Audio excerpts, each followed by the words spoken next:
السلام علیکم، میں ہوں ساجد اوان اور آپ دیکھ رہے ہیں یوٹیوب چینل۔ سب سے پہلے اگر آپ نے میرا چینل سبسکرائب نہیں کیا تو سبسکرائب کر لیں، ساتھ دیے گئے گھنٹی کے بٹن کو دبا دیں تاکہ میری ہر آنے والی ویڈیو آپ تک بروقت پہنچ سکے۔ اور چینل کو لائک کریں، شیئر کریں اور کمنٹ کریں۔ تو چلیے دوستو، چلتے ہیں آج کے ٹاپک۔ جب طالبان نے کابل پر تیزی سے قبضہ مکمل کیا تو مزار شریف کے ایک گھر میں کچھ لوگ خاموشی سے جمع ہوئے۔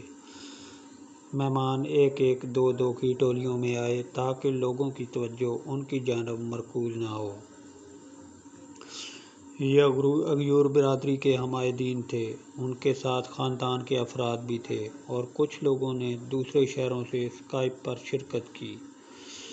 گھر میں خوف کا ماحول تھا اور زیر بحث صرف ایک موضوع تھا: افغانستان سے فرار۔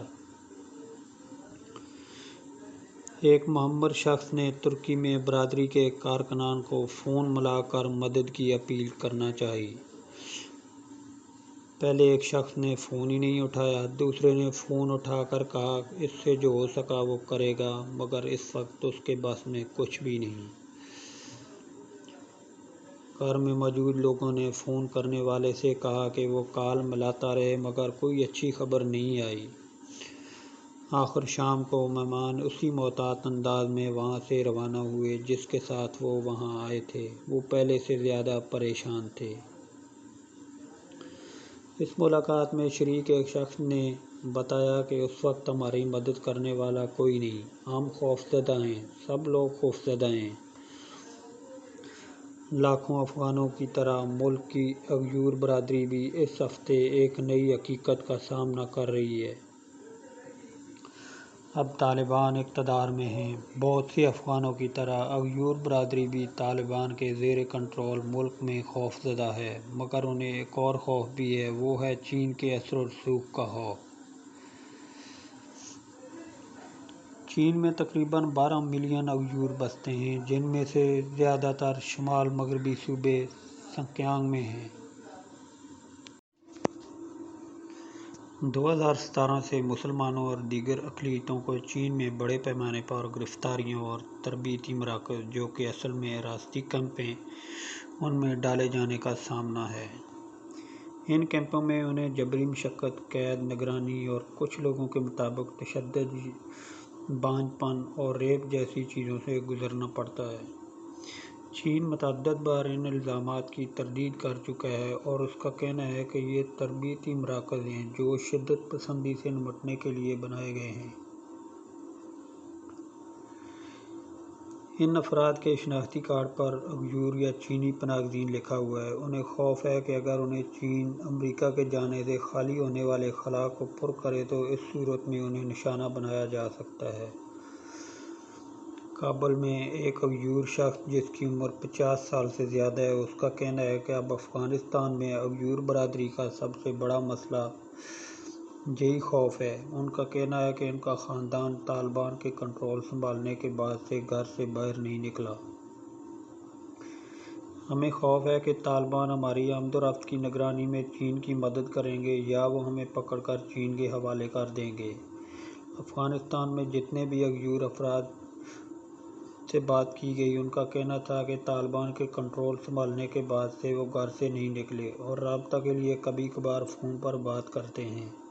کابل میں ایک اور اغیور شخص نے بتایا، ہم اب مردوں کی زندگی گزار رہے ہیں۔ ہمیں باہر جانے سے بھی خوف آتا ہے۔ کابل میں ایک اور اغیور شخص نے بتایا کہ وہ اپنے گھر میں اپنی بیوی، بچوں اور رشتہ داروں کے ساتھ چھپے ہوئے ہیں۔ ان کا کہنا تھا کہ ہم 10 دن سے گھر میں بیٹھے ہیں، ہماری زندگی رکی ہوئی ہے، ہمارے شناختی کارڈ پر صاف لکھا ہوا ہے کہ ہم اغیور ہیں۔ چین کا خوف بے بنیاد نہیں۔ حالیہ برسوں میں چینی ریاست نے اپنی سرحدوں سے باہر بسنے والے اغیور افراد پر بھی کریک ڈاؤن کیا ہے۔ کچھ لوگوں کو خاموش کروانے کے لیے انتہائی جارحانہ اقدامات کیے ہیں، حتیٰ کہ کچھ لوگوں کو تو زبردستی واپس چین لے کر گئے ہیں۔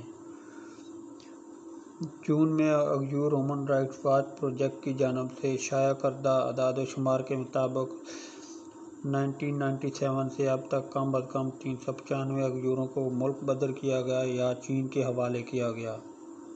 مگر حقیقت میں یہ تعداد اس سے کہیں زیادہ ہے۔ کینیڈا میں معروف اغیور سماجی کارکن محمد طوطی کا کہنا ہے کہ چین نے وسطی ایشیا کے ممالک کے ساتھ قریبی تعلقات قائم کرنے کے لیے سفارتکاری سرمایہ کاری کی ہے، اور اس کا نتیجہ یہ ہے کہ ان ممالک میں اغیوروں کو مقامی پولیس اور چینی ایجنٹ نشانہ بنا رہے ہیں۔ ہو سکتا ہے کہ چین ایسا ہی لایا عمل طالبان کے ساتھ استعمال کرے۔ اس دوستی کا امکان کم ہے۔ طالبان کے تاریخی طور پر کچھ اغیور جنگجوؤں کے ساتھ روابط ہیں۔ یہ وہی فورسز ہیں جو چینی سیکورٹی کے لیے خطرہ ہیں، مگر طالبان کی چین کے ساتھ تعاون کی بھی ایک تاریخ ہے۔ ماہرین کا کہنا ہے کہ چین کی طالبان کو انفراسٹرکچر ٹیکنالوجی فراہم کرنے کی صلاحیت اغیوروں سے تعلقات سے زیادہ اہم ثابت ہو سکتی ہے۔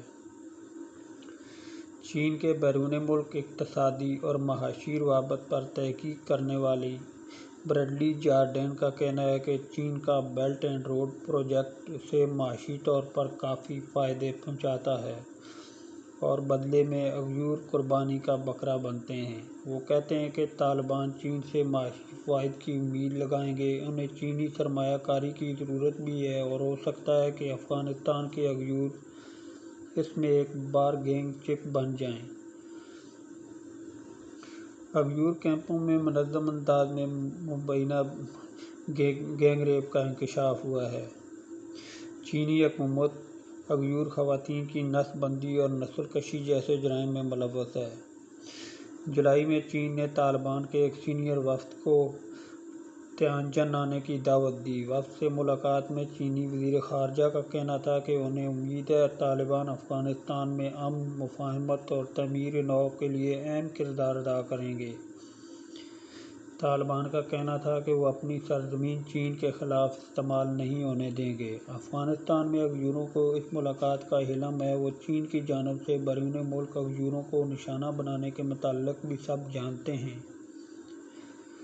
سنکیانگ سے آنے والی ایک خاتون جو اس وقت مزار شریف میں رہتی ہیں، کہتی ہیں کہ ہمیں طالبان کے چین کے ساتھ تعلقات کا پتہ ہے اور ہمیں ڈر ہے کہ وہ پہلے ان لوگوں کو نشانہ بنائیں گے جو وہاں سے بھاگ کر آئے ہیں۔ وہ کہتی ہیں کہ ہم نے شاپنگ کرنا، گھر سے باہر جانا چھوڑ دیا ہے، ہم ڈر میں جی رہے ہیں، ہمیں مدد چاہیے، ہماری مدد کریں۔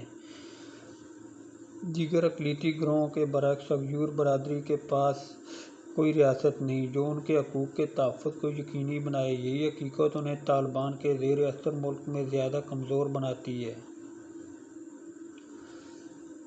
جارج واشنگٹن یونیورسٹی میں پروفیسر اور وار آن اغیور کے مصنف سین رابرٹس کہتے ہیں، یہ ایک ایسی اقلیت ہے جن کی ریاستی سطح پر کوئی نمائندگی نہیں۔ وہ دیکھ رہے ہیں کہ کیسے دوسرے ممالک اپنے شہریوں کے علاوہ ان لوگوں کو بھی افغانستان سے نکال رہے ہیں جن کا ان سے کسی بھی طرح کا نسلی تعلق موجود نہیں ہے، جیسا کہ قزاق، کرغیز وغیرہ، اور اغیوروں کو محسوس ہو رہا ہے کہ ان کے لیے آواز اٹھانے والا دنیا میں کوئی نہیں ہے۔ چند نجی گروپس اغیوروں کو افغانستان سے نکالنے کی کوشش کر رہے ہیں، لیکن انہیں بھی دوسروں جیسی مشکلات کا سامنا ہے۔ ترکی میں ایک پناہ گزین اغیور عبدالعزیز نصیری نے بی بی سی کو بتایا کہ انہوں نے افغانستان میں موجود اغیور برادری کے افراد کی مدد سے ملک میں رہنے والے اغیوروں کی فہرست بنائی ہے، جسے وہ سماجی کارکنان کی مدد سے امریکہ، برطانیہ اور ترکی کو جمع کروا رہے ہیں۔ وہ کہتے ہیں کہ ہم ہر ممکن کوشش کر رہے ہیں کہ انہیں افغانستان سے نکال لیا جائے، لیکن کابل سے میلوں دور مزار شریف میں گھر سے باہر نکلنا آسان نظر نہیں آ رہا، حتیٰ کہ اگر کسی خاندان کو کابل سے جانے والی کسی پرواز میں سیٹ مل بھی جائے تو مزار شریف سے کابل کا سفر ہی 2 گھنٹے پر محیط ہے، اور راستے میں آنے والی ہر چوکی پر طالبان قابض ہیں۔ اغیوروں کے لیے اپنے شناختی کارڈ دکھائے بغیر ان چوکیوں سے گزرنا ممکن نہیں۔ مزار شریف میں رہنے والے ایک اغیور کہتے ہیں، ایک مسلمان کے طور پر ہمارا ماننا ہے کہ نا امیدی کفر ہے، لیکن جب سے میں افغانستان میں پیدا ہوا ہوں میں نے صرف جنگ ہی دیکھی ہے، 40 سال کی جنگ، ایک کے بعد ایک جنگ۔ میں اب اپنے بارے میں فکر مند نہیں، مجھے صرف میرے بچوں کی فکر ہے، خاص طور پر میری بیٹیوں کی۔ مجھے امید تھی کہ وہ تعلیم حاصل کر پائیں گی اور ڈاکٹر بن سکیں گی۔ اس خاندان میں سے کسی فرد نے بھی کبھی چین میں قدم نہیں رکھا۔ انہوں نے سنکیانگ میں ریاستی کیمپوں اور ایوئروں کے ساتھ